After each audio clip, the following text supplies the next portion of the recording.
एक सुस्त टड्डा सिर्फ एक गलती की वजह से तबाह हो गया। अगर तुम भी सुस्ती करते हो तो ये अंजाम।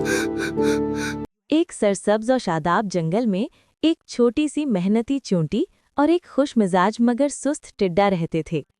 जंगल में हर तरफ हरियाली थी, दरख्तों पर परिंदे चहचहा रहे थे और मौसम बहुत खुशगवार था।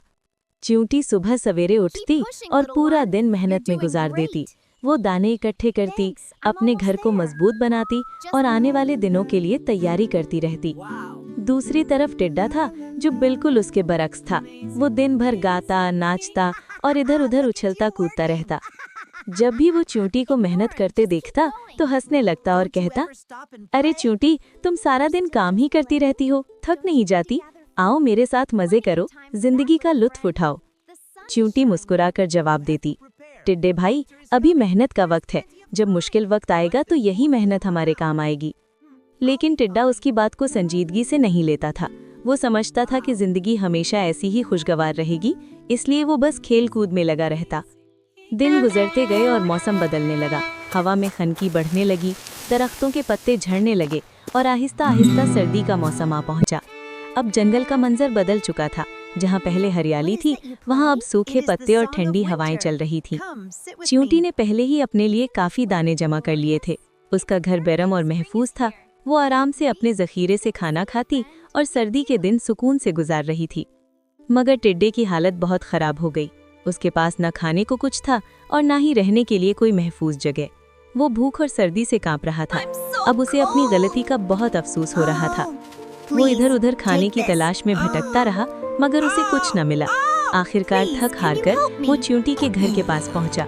दरवाजा खटखटाते हुए उसने कमजोर आवाज में कहा, चींटी बहन, बराहे करम मेरी मदद करो, मैं बहुत भूखा हूँ और सर्दी से मर रहा हूँ। चींटी ने दरवाजा खोला और टिड्डे की हालत देखकर उसे अंदर बुला लिया। उसने उसे खाना दिया और गर्म जगह पर बिठाया। टिड्डा शुक्रगुजार था, लेकिन उसे अपनी गलती का भी शिद्दत से एहसास हो रहा था। चींटी ने नरमी से कहा, टिड्डे भाई, मैंने तुम्हें पहले ही समझाया था कि मेहनत करो और आने वाले वक्त के लिए तैयारी करो। अगर तुम भी थोड़ी सी मेहनत कर लेते तो आज तुम्हें ये दिन न देखना पड़ता। टिड्डा शर्मिंदा होकर बोला, तुम बिल्कुल ठीक कहती हो, मैंने वक्त जाया किया और तुम्हारी बात को मजाक समझा। अब मुझे अपनी गलती का एहसास हो गया है। मैं वादा करता हूँ कि आइंदा मैं भी मेहनत करूँगा और वक्त की कद्र करूँगा। चींटी ने मुस्कुराकर कहा, गलती से सीखना ही असल समझदारी है।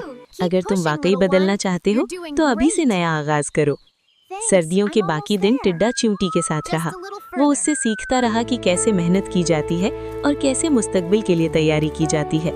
जैसे ही बाहर का मौसम आया और मौसम खुशगवार हुआ, टिड्डे ने अपना वादा पूरा करने का फैसला किया। अब वो पहले जैसा सुस्त नहीं रहा था।